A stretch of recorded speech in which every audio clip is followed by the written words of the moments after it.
Once again, Klal Yisrael is commemorating Churban Beis Mikdashenu, the Churban of the Beis Hamikdash, with a day, the first of 3 weeks, and of course culminating today with Tisha B'Av.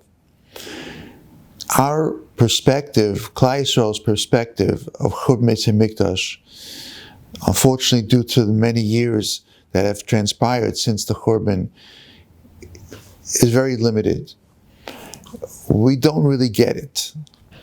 And I think it was put best a few years ago. I heard from Rabbi Mishikovsky, who had an incredible insight. He gave a mashal of something that he experienced. A number of years ago was the Betira, the passing of the Sar HaTorah, the Gadol Hador of Klal Yisrael, who led Klal Yisrael, Maran Rav Shach, Zechron Tzedek L'Kadosh L'Vracha, who for the last 20, 25 years of his life was the last word on anything that took place in Klal Yisrael throughout the world. And at his Levaya, of course, the Talmidim and the Talmidei Chachamim throughout the world were mourning and crying at the great loss. And when there was a few Talmidim that were coming to the Levaya, they noticed that at one of the steps of the yeshiva stood a beggar, Chaim Yankel, who referred to him, who was crying uncontrollably. And they were taken aback. This person was a beggar in the street, used to collect pennies, and all of a sudden you see come to the Levaya and you see he's crying with such bitter tears, uncontrollable. Did he understand? Did he appreciate who this Rav Shach was? And they went over to ask him, why are you crying so uncontrollably? And he turned to them and he said, amongst his tears, in the midst of his tears, he said, because every single day when Rav Shach would leave his home, come to the yeshiva, he would pass by me and he would drop a shekel into my pushka. Who was going to replace those shkolim that the Rosh Yeshiva gave me? This is a person whose understanding of the loss of Rav Shach was that he lost some shkolim, and that who was going to replace the shekel that he used to receive every day from Rav Shach. This is a perspective, says Rav Chizkiyahu, of our perception of the Beis Hamikdash. We don't understand what we lost. It was an incredible building, a place where Karbanos came. It was a place where Klal Yisrael centered on. Sanhedrin sat in the Lishchos HaGazis. But what was the Beis Hamikdash? What did it mean to us? We really don't have a clue. We shed tears and we mourn for the shkolim, for the pennies that we think that we lost. And we don't have the perspective of what the Beis Hamikdash should be, was what meant to Klal Yisrael. But we're nachmu, but we respond with Klal Yisrael after mourning. We have a period of nechama, of Shabbos Nachmu, of the Shivat Nechemta. What does nechama mean? Nechama, we think, means comfort. Nechama doesn't mean comfort because the pasuk says in Bereshis, "Vayinochem Hashem ki osa esa adam, ki nichamti ki asisa." HaKadosh Baruch Hu says, "I have nechama that I created man." What does that mean? Comfort? There's no comfort. Hashem was upset that He created man. What Vayinochem means, the Mefarshim explain, it means change. It means that there is a change. HaKadosh Baruch Hu said, I have to change the way the world is. Nachmu Nechama means change. When we tell a person who's sitting Shiva, Hamokim Yinachim Eschem, we're not saying be comforted. We're saying Hashem should change your situation. He should no longer be an Avel, be an Avelis. What change are we referring to? Nachmu refers to a change in Klal Yisrael's future.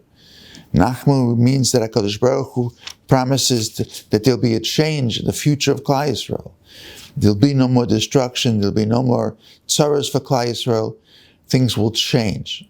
And we need to change. And how do we change? What should we change? Well, this Tisha B'Av for me, personally, is not just a Tisha B'Av, a day of mourning. It's really, in a sense, almost a celebration. Yirmiyahu referred to Tisha B'Av, referred to the day of Tisha B'Av as a day of Moed, Korolei Moed, a Yom Tov. On a personal level, for me, it's a Yom Tov. Those of you who know my story, I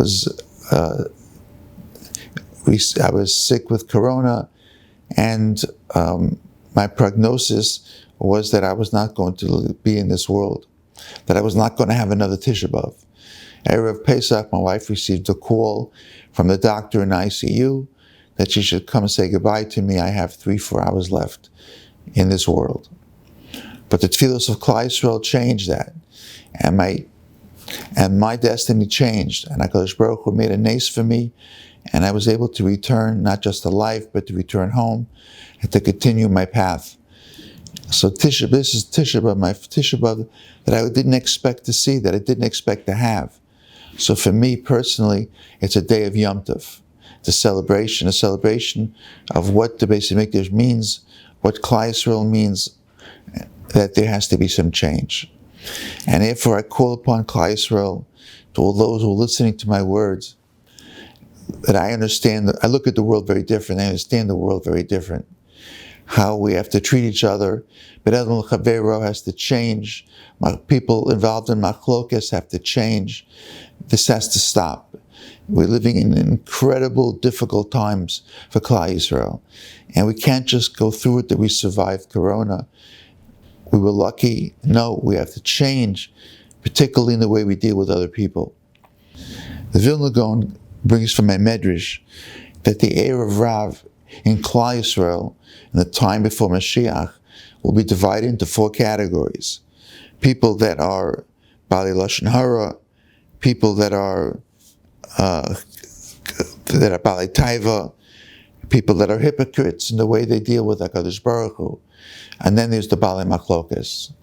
The Chafetz Chaim said the Bali Machlokas of the Erev Rav, those of the Erev Rav that are Bali Machlokas, will be considered the Amalek of our generation. And Mashiach will come, Mashiach will have to take vengeance on them. Imagine of all the different groups in Klal Yisrael. The Gemara says, the Vilna Gaon quotes a Medrash, and says that those who were involved in Machlokes will be considered the Amalekis, the Amalek of our generation. This is something that needs to stop. Klal Yisrael needs to stop. The way we treat each other, the way we deal with each other in Machlokes, it's something that has to change. The Chama of Klal Yisrael, the Nachmu Ami, is only if there's a change in Klal Yisrael. Then there'll be the ultimate Nechama, the ultimate consolation that HaKadosh Baruch Hu will bring. Until then, it doesn't work. And the fact that the people are different, that there are different groups of Hasidim, there's Ashkenazim Sfardim, there's Hasidim and Misnagdim. There are so many types of Hasidim. There's the Breslovers, the Lubavitchers, the Satmars. We have to understand that there's unity. Rabbi Yaakov Kamenetsky always spoke about the unity and diversity. HaKadosh Baruch Hu created many types of Jews, and the idea is to miyachid them. That's why Yaakov Avinu explains Rabbi Yaakov Kamenetsky, Zechrono Livracha.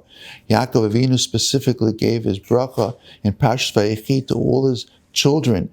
He should have, you would think, each one individually. Call each one into a room, close the door, and speak to him.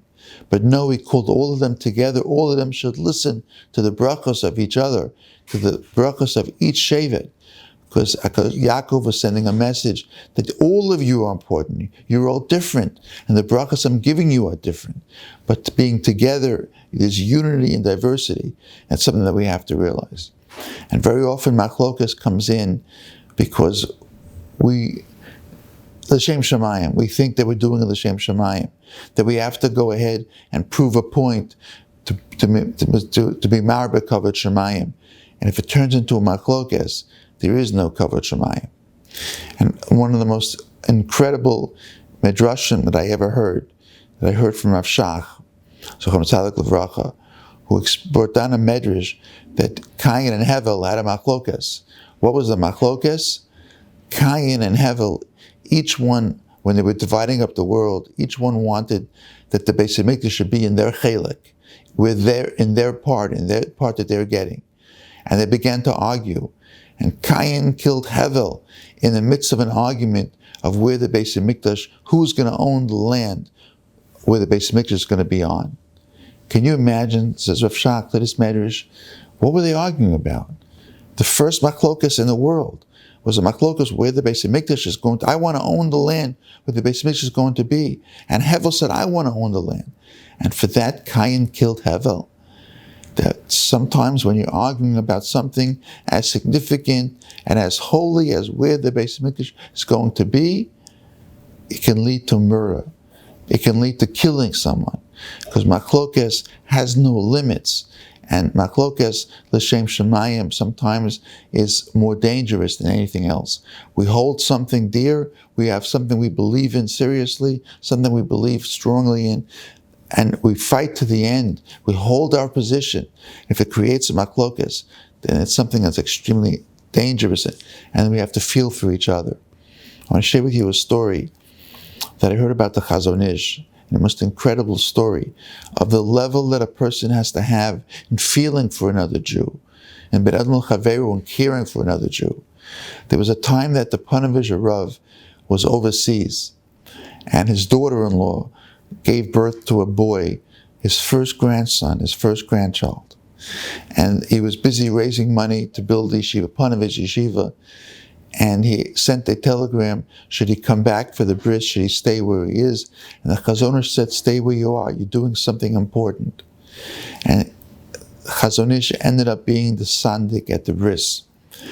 And then after the bris, he told the mother of the baby to go back to the hospital, to spend another few days in the hospital. And she looked at him, she said, people looked, why would you tell her to go back to the hospital after the bris? And the Chazon Ish said, Panovich Rav will be returning in 3 or 4 days. And he has suffered so much in his life. He has lost so much. He lost so much in the war. His entire town, his yeshiva, his talmidim, were all gone. And the Panovich Rav is returning. The ultimate simcha of a grandfather is to be able to come and to visit his daughter-in-law and see the baby while it's still in the hospital. The baby is still there. It's something that gives an extra sense of simcha. And I want the Panovich Rav to feel that level of simcha. And what's incredible about the story is that the Chazon Ish had no children. And yet he was able to recognize and feel for the Panovich Rav that this would make a difference and give him added simcha. And therefore he recommended to the daughter-in-law to go back and spend a few more days in the hospital. That's the level of B'Admul Chaveru that a gadol has. This is something that we need to do in our lives. To change. Nechama is change. Churban is over. We don't feel the churban. We don't recognize the churban. We're like that beggar that's crying about a few shkalim. But the idea of nechama, of change, is to change in the way we treat people, the way we look at another Jew, the way we have to avoid machlokas, is integral into making a change in Klal Yisrael, to change in our destiny. From someone who was hours away from leaving this world, and so to really celebrate Tisha B'Av, that I have another Tisha B'Av, to understand greater sense of HaKadosh Baruch Hu runs this world, a greater sense if I ever had before, to understand what HaKadosh Baruch Hu's connection is, that this is all the world. HaKadosh Baruch Hu is tfilos, B'Admul Chaveru, avoid machlokas, and recognize who HaKadosh Baruch Hu is. That's the change that we need to have at the end of the day of Tisha B'Av, of the Chama, the ultimate Nechama. And the BJX, I think, is the ultimate Nechama, provides the ultimate Nechama. The change that they make is that they take people who have no connection to Torah and Yiddishkeit, and they bring them in, and they create a connection, and allowing them to have a taste and a sense of what real Yiddishkeit, Torah and mitzvahs is all about. There is no greater nechama to Klal Yisrael than doing something like that, because there's no greater B'Admul Chaveru than the work that the BJX does. The bracha shetaka be misha'oma lo yom adai. Kadosh Baruch Hu said at the creation of the world, "Dai yom tzaras dai," should bring an end to the tzaras of Klal Yisrael, and we should no longer have tsar and be zocher be'Hashem the binyan Beis Hamikdash meher v'yameinu. Amen.